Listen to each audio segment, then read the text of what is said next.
नमस्ते। यो TV show अन्तर्गत राष्ट्रका 6 कर्णधार 2014 को दोस्रो एपिसोडमा यहाँहरूलाई स्वागत छ। ग्रामीण परिवेशबाट आएका युवा कर्णधारहरूले आफ्नो गाउँ, समाज र राष्ट्रहितको कुनै एक कार्ययोजना प्रस्तुत गरेर सहयोग र मार्गदर्शनका लागि यहाँहरूसँग अनुरोध गर्नेछन्। सहभागी युवा कर्णधारहरूलाई मार्गदर्शन दिन हामीसँग हुनुहुन्छ सन्तोष शाह, जुलिया क्यानोन। उहाँ Ozark Mountain publishing LLC and quantum healing hypnosis एकाडेमीका महाप्रबन्धक हुनुहुन्छ। भिटाली सफेरोभ, उहाँ ट्रान्सफर्मेसनल मिडिया ओजार्क माउन्टेन पब्लिसिङका कार्यकारी निर्माता हुनुहुन्छ। राष्ट्रका 6 कर्णधारका लागि 12 जिल्लाबाट छनौट हुनुभएका सरोज महतोको कार्ययोजना सुनौँ।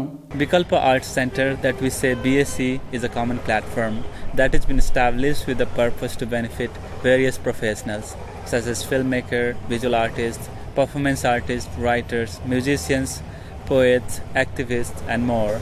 विकल्प आर्ट सेन्टर जुन चाहिँ हामीले ललितपुरमा पुलचोकमा एउटा alternative art space, alternative art hub create गरेका छौँ, जहाँ चाहिँ विभिन्न किसिमको आर्ट एक्टिभिटिजहरू हामी गर्छौँ। यो स्पेस हाम्रो एउटा 2.5 रोपनी जग्गामा हामीले एउटा यो चलाइरहेको हो।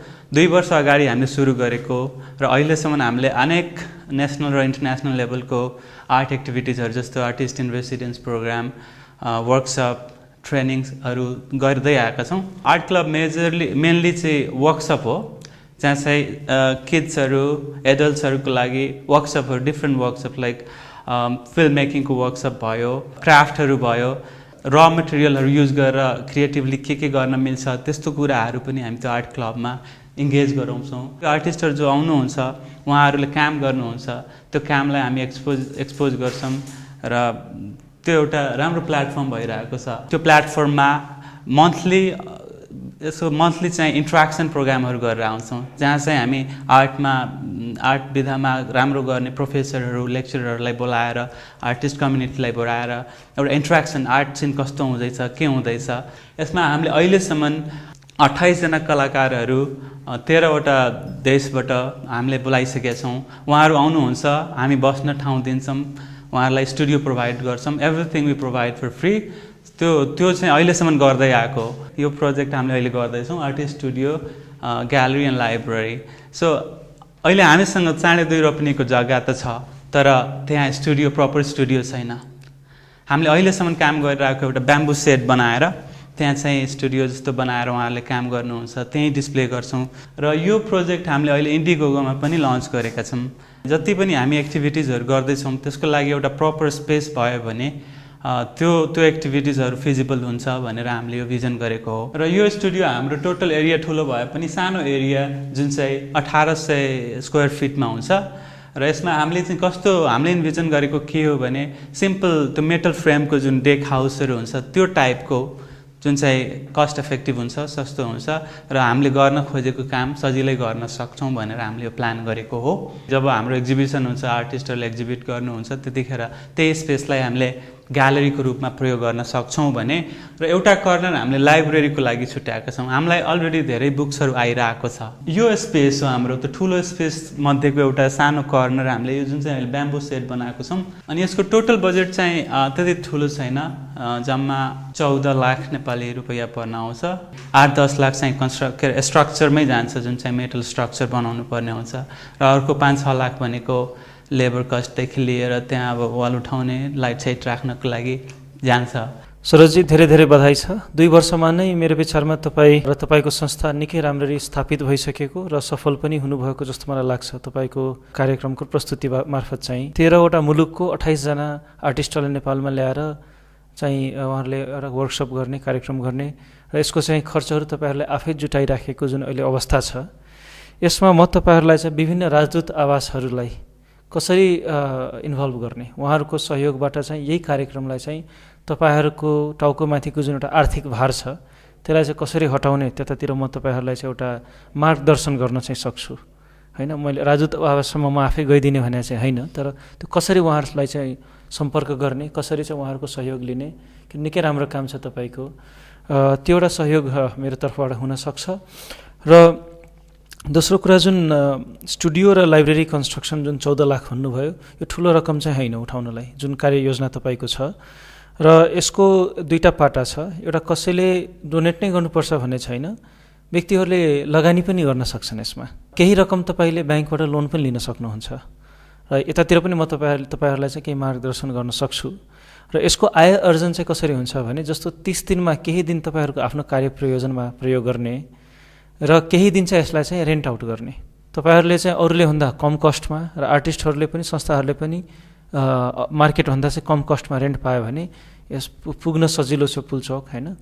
यसकारण यसरी चाहिँ तपाईँले आफ्नो यो 14 लाखको लगानी चाहिँ मेरो विचारमा 1 वर्षभित्रै उठाउन सक्नुहुन्छ र एउटा कुनै पनि व्यापारमा 1 वर्षमा लगानी गरेको उठाउनु भनेको चाहिँ धेरै चाँडो कुरो हो। मेरै संस्थाले पनि विभिन्न कार्यक्रमहरू गर्दाखेरि चाहिँ तपाईँको ठाउँमा पनि हामीले रेन्ट गरेर केही आय आर्जन त्यसरी पनि यहाँहरूको हुने वातावरण म मेरो अफिसबाट पनि बनाउन सक्छु। मेरो मित्रवर्गहरूको पनि थुप्रै कार्यक्रमहरू चलिराखेको हुन्छ, त्यतातिरबाट पनि म केही प्रतिबद्धता चाहिँ दिन सक्छु। सन्तोषजी धेरै धेरै धन्यवाद यहाँले जुन सजेस्ट गर्नुभयो र जुन एउटा प्रतिबद्धता दिनुभयो के अरे तपाईँको अर्गनाइजेसनको कार्यक्रमहरू हाम्रो प्लेटफर्ममा एनी टाइम वेलकम। यो चाहिँ कमर्सियल भेन्चर नभएको हुनाले मान्छेहरूले लोन दिनको लागि अथवा कुनै पनि ब्याङ्कले लोन दिनको लागि मान्दैन र यो कुनै पर्सनल उस पनि होइन। त्यो भएको हुनाले कोलाटरल राख्नेदेखि लिएर त्यो अनेक समस्याहरू मैले बुझेँ। त्यो यो गर्न यो प्रोजेक्ट अगाडि सार्न अगाडि मैले त्यो गर्न खोजिसकेँ पहिला, त्यो अलिक समस्या भएको हुनाले त्यो सकिनँ। त्यही भएर एउटा के अरे स्ट्रक्चर भएको हुनाले अब हामीले यसले फेरि पछि बनाइसकेपछि स्टुडियो स्पेस हामीले आर्टिस्टलाई दिनुपर्छ, त्यहाँबाट एउटा भनौँ न त्यो रेभेन्यू जेनेरेट हुँदैन। त्यो भएर त्यो हामीलाई पछि गएर लोन लिएर तिरिहाल्ने पनि एउटा भनौँ न त्यो सिचुएसन हुँदैन जस्तो लागेर हामीले चाहिँ एउटा यो फन्ड जेनेरेट गर्नुपर्छ, फन्ड रेज गर्नुपर्छ भनेर लागेको हो। तपाईँ आफ्नो कार्ययोजनाप्रति प्रतिबद्ध हुनुभएको देखेर खुसी लाग्यो। तपाईँको परियोजनाको लक्षित वर्ग को हो? हाम्रो टार्गेट के हो भने हामी भन्दैछौँ विकल्प आर्ट सेन्टर र हामीले के प्र्याक्टिस गर्न खोज्दैछौँ भने यो प्लेटफर्मलाई, यो प्लेटफर्म यस्तो ठाउँ हो जुन चाहिँ आर्ट र सोसाइटीलाई एउटा लिङ्क गर्छ, त्यो एउटा इजी एक्सेस क्रिएट गर्छ र त्यो हाम्रो जुन एक्टिभिटिजहरू छ त्यो एक्टिभिटिजले डिफ्रेन्ट पर्सनालिटी डिफ्रेन्ट ग्रुपलाई ल्याउँछ। त्यही नै हाम्रो टार्गेट हो। त्यसकै लागि हामीले यो इनिसिएट गरेको र जहाँसम्म कुरा कस्तो ग्रुप आउँछ त भन्दाखेरि अब हामीले फिल्म स्क्रिनिङ गर्छौँ, त्यहाँनिर फिल्म मेकर्सहरूको भिड हुन्छ। फिल्म सम्बन्धी बुझ्ने कुरा गर्ने मान्छेहरू आउँछ भने आर्ट एक्टिभिटिजहरू गर्दाखेरि आर्ट रिलेटेड सर्कलका मान्छे आउँछ। Project sounds very interesting and it's got a great potential. तपाईको परियोजना चाखलाग्दो छ। म केही कुराहरू भन्न चाहन्छु। पहिलो कुरा त तपाईले वेबसाइट इन्डिगोगोसँग सहकार्य गर्नुभएको छ, यो राम्रो पक्ष छ। त्यसबाहेक तपाईले अरू पनि परियोजनाहरूसँग यस्तै परियोजनाहरूसँग सहकार्य गर्न सक्नुहुन्छ। Setting up the website and having the Indiegogo campaign going. How is the campaign doing at the moment? इन्डिगोको जुन हामीले इन्डिगो क्याम्पेनको कुरा छ त्यसको कुरा गर्दाखेरि यो 1 महिने एउटा क्याम्पेन हो जुन चाहिँ अब 15 दिन जस्तो अलरेडी 18 दिन गइसक्यो होइन। यो क्याम्पेनबाट हामीले के गर्ने मौका पायौँ भने त्यो क्याम्पेन थ्रु मेरो आफ्नो नेटवर्क र धेरै यताउति जो यसको लागि गर्न सक्ने व्यक्तिहरूलाई हामीले पुर्यायौँ र आइरहेको छ। सो अहिले नै कति आउँछ भन्न यकिन छैन, त्यो मिट गर्न पनि सक्छ नगर्न पनि सक्छ। सो अब यो सर्टेन टाइममा कहाँ पुग्छौँ हामी कति जान्छ त्यो थाहा छैन। त्यो इन्डिगो क्याम्पेनले गर्दाखेरि मैले नचिनेका व्यक्तिहरू जो चाहिँ मलाई सपोर्ट गर्नको लागि इमेल लेख्नुभयो, अहिले चाहिँ नगरिकन पछि मलाई अब बुक दिएर हुन्छ कि अथवा कुन हिसाबले हुन्छ उहाँहरूले मलाई सपोर्ट गर्नुहुन्छ, यो प्रोजेक्ट राम्रो छ भन्नुभयो। त्यो चाहिँ एकदमै खुसी लागेको छ। त्यो भएर यो इन्डिगोको क्याम्पेन सक्सेस भए ठिकै हुन्छ, हाम्रो एउटा स्ट्रक्चर बन्छ। यदि भएन भने हामीसँग अरू वैकल्पिक बाटोहरू पनि छ। यो एउटा के अरे एक्सपेरिमेन्ट हो, एउटा नयाँ प्रयास हो। आउनुहोस् हेर्नुहोस्, यो कला र संस्कृतिले नै देशलाई संसारमा चिनाउने हो र हामी त्यो लेभलमा काम गर्दैछौँ। हामी के गर्दैछौँ आउनुहोस् हेर्नुहोस् र यो प्रोजेक्ट छ, सक्दो सहयोग गर्नुहोस्। र मलाई कन्ट्याक्ट गर्नको लागि सबभन्दा पहिला प्रोजेक्ट बुझ्नको लागि तपाईँहरूले हाम्रो वेबसाइट भिजिट गर्न सक्नुहुन्छ www.vikalpaartcenter.org।